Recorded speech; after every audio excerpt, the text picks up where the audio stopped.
important for him to have the room to staff up, to figure out what his priorities are, to be able to distinguish between what he was campaigning on and what is practical, what he can actually achieve. You know, there are certain things that make for good sound bites, but don't always translate into good policy. You know, that's something that he and his team, I think, will wrestle with. You know, what's clear is that he was able to tap into, yes, the anxieties, but also the enthusiasm of his voters in a way that was impressive. And I said so to him. President Obama with a news conference today in the White House briefing room before heading out overseas to what he said calm world leaders about his successor. This as multiple reports tonight from transition officials with President-elect Trump that he has asked for top secret clearance for his adult children and son-in-law. There you see his adult children there, Ivanka, Don Jr., and Eric, his son-in-law Jared Kushner also. And we're trying to get to the bottom of that, the top secret clearance. Donald Trump talking about the enormity of the presidency on 60 Minutes last night. On election night, I heard you went completely silent. Was it a sort of realization of the enormity of this thing for you? I think so. It's enormous. I've done a lot of big things. I've never done anything like this. It is so big. It is so it's so enormous. It's so amazing. Kind of just took your breath away. Couldn't talk. A little bit, and I think I realized that this is a whole different life for me now. It will be. Let's bring in our panel. Charles Hurt, political columnist for the Washington Times. Caitlin Huey-Burns, national political reporter for Real Clear Politics, and syndicated columnist Charles Krauthammer. Okay, Charlie, we're obviously waiting for all of the transition to take place, but what about this news, if true? How do you read it, and what do you think? Yeah, I don't really know what to make of that. Obviously, we've always known that his family, he was going to rely on his family a lot.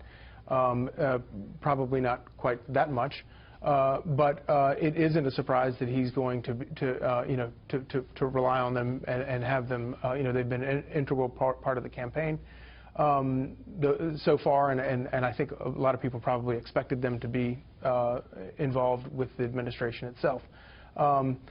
As for the rest of the transition developments, I think that the choice of Reince Priebus as Chief of Staff is probably a wise move that suggests he is interested in learning how Washington works.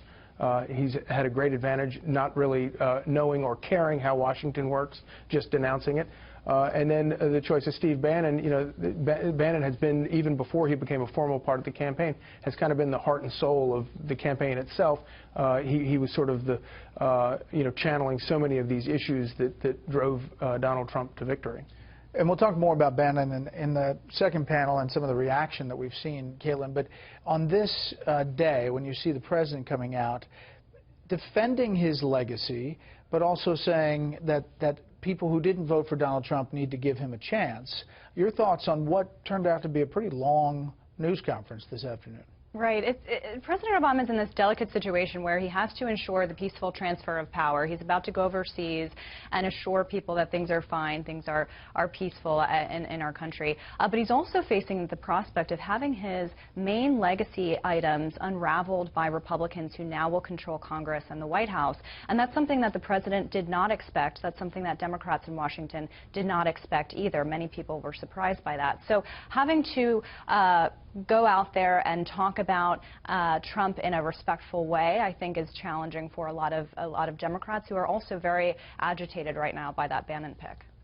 Charles, your thoughts on the news conference?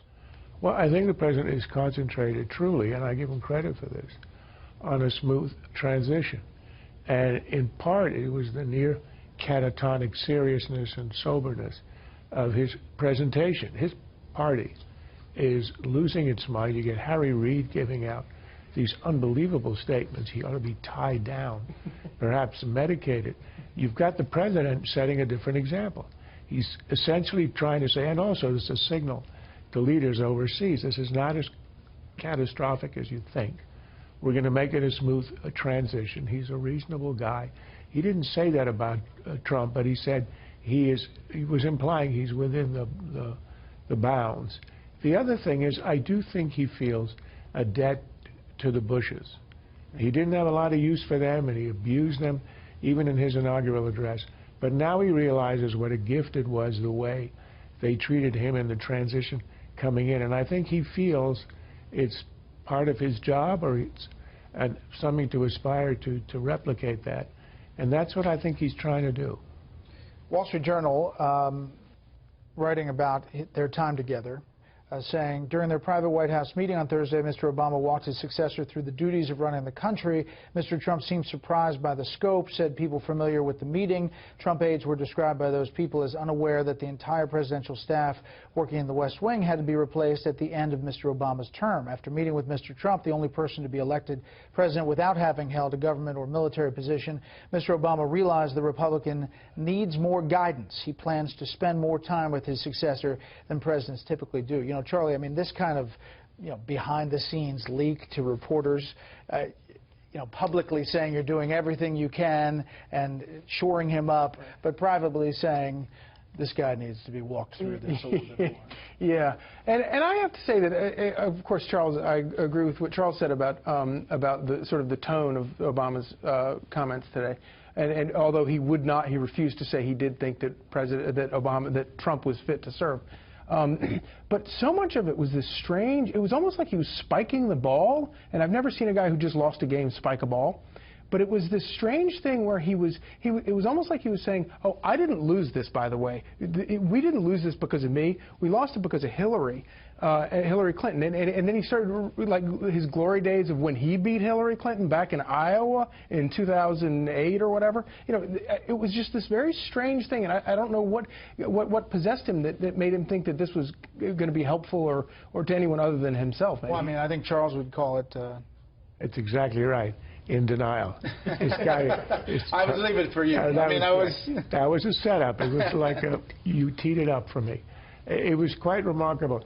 I'm not sure whether he believes it or not, but I think he's trying to talk himself into it, because this is the demolition of 8 years. This is a guy who saw himself as a Reagan, who would revolutionize the zeitgeist the way that Reagan inaugurated 3 decades of conservatism. He was going to inaugurate a new liberal era, and it is falling apart. It isn't only the policies, but the discrediting of his ideology, the fact that it was so widely rejected, and also the fact that he decimated his party. This is what he says about the Democratic Party's shortcomings. I believe that we have better ideas. But I also believe that good ideas don't matter if people don't hear them. And one of the issues that Democrats have to be clear on is that given population distribution across the country, we have to compete everywhere. We have to show up everywhere. I mean, Caitlin, the message I take from that is Hillary should have gone to Wisconsin and Michigan. But what's not in that message is 2/3 of state legislatures are Republican.